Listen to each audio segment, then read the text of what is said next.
Seumpama biji. Shalom, saudara kasih Tuhan, kembali kita pagi hari ini dan kita akan membahas dengan tema yang lain pada hari ini. Dan harapan saya saudara tetap sungguh-sungguh dalam Tuhan dan mengasihi Tuhan di akhir zaman ini. Dan kita tetap membahas yaitu tentang sebuah jatah. Dan kita beri tema pagi ini adalah memuliakan Tuhan dengan jatah kita. Jadi saudara kasih Tuhan, kalau Tuhan memberikan jatah kepada kita, itu ada tujuannya. Salah satu tujuannya yaitu untuk memuliakan Tuhan di dalam hidup kita. Saudara kasih Tuhan, kita akan melihat dalam satu firman Tuhan dalam Keluaran 3 ayat yang ke-12. Lalu firman-Nya, bukankah aku akan menyertai engkau? Inilah tandanya bagimu bahwa aku akan mengutus engkau. Apabila engkau telah membawa bangsa itu keluar dari Mesir, maka kamu akan beribadah kepada Allah di gunung ini. Jadi saudara pengasih Tuhan, bangsa Israel dalam kondisi terjepit, tertindas, dan sebagai budak bertahun-tahun, lalu Tuhan akan mengeluarkan bangsa Israel dari Mesir. Dan tujuannya untuk memberikan jatah kepada bangsa Israel, tanah yang Tuhan janjikan. Tetapi saudara kasih Tuhan, ada bagian yang harus diingat bahwa supaya apa? Dikatakan supaya mereka bisa beribadah kepada Tuhan. Dikatakan dalam Keluaran 8 ayat yang pertama, berfirman Tuhan kepada Musa, pergilah menghadap Firaun dan katakanlah kepadanya, beginilah firman Tuhan, biarkanlah umatku pergi supaya mereka beribadah kepadaku. Tujuannya sekali lagi bahwa bangsa Israel dibawa keluar ke Mesir untuk menerima jatah dan untuk memuliakan Tuhan, untuk beribadah kepada Tuhan.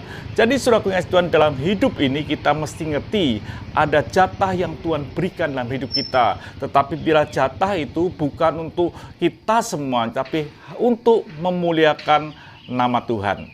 Ada satu kisah di dalam firman Tuhan, dalam kisah tentang sulung dan bungsu. Dikatakan dalam Lukas 15 ayat yang ke-12, kata yang bungsu kepada ayahnya, Bapa, berikanlah kepadaku bagian harta milik kita yang menjadi hakku.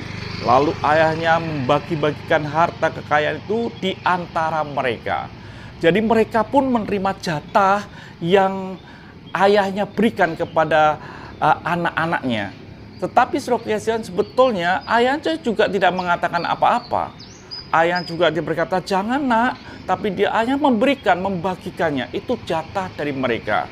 Dengan tujuan otomatis, dengan jatah itu, hidup mereka bisa hidup dengan baik dan memuliakan Bapa yang di surga. Tetapi saudara pengasih Tuhan, dalam Lukas 15 ayat 13 dikatakan, beberapa hari kemudian anak bungsu itu menjual seluruh bagiannya itu, lalu pergi ke negeri yang jauh. Di sana ia memboroskan harta miliknya itu dengan hidup berfoya-foya. Ini yang terjadi, yang salah, yang keliru dalam perjalanan, di mana ketika menerima jatah, jatah itu tidak untuk memuliakan Tuhan, tapi untuk berfoya-foya, untuk memuaskan dirinya dan lain sebagainya. Dan Alkitab catat pada akhirnya si bungsu itu jatuh miskin.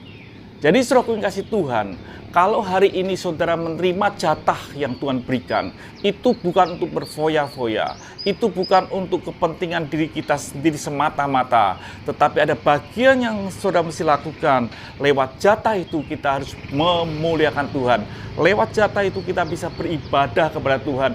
Lewat jatah itu kita bisa mengagungkan dan memuliakan nama Tuhan. Itu saudara kasih Tuhan, kiranya Tuhan memberkati pada hari ini, dan mari kita berdoa. Kami bersyukur Bapa, dalam hidup ini biarlah jatah yang kami miliki, kami bisa gunakan untuk kemuliaan bagi nama-Mu. Dalam nama Tuhan Yesus Kristus kami bisa berdoa dan mengucap syukur. Haleluya. Amin. Tuhan memberkati, sampai jumpa esok pagi.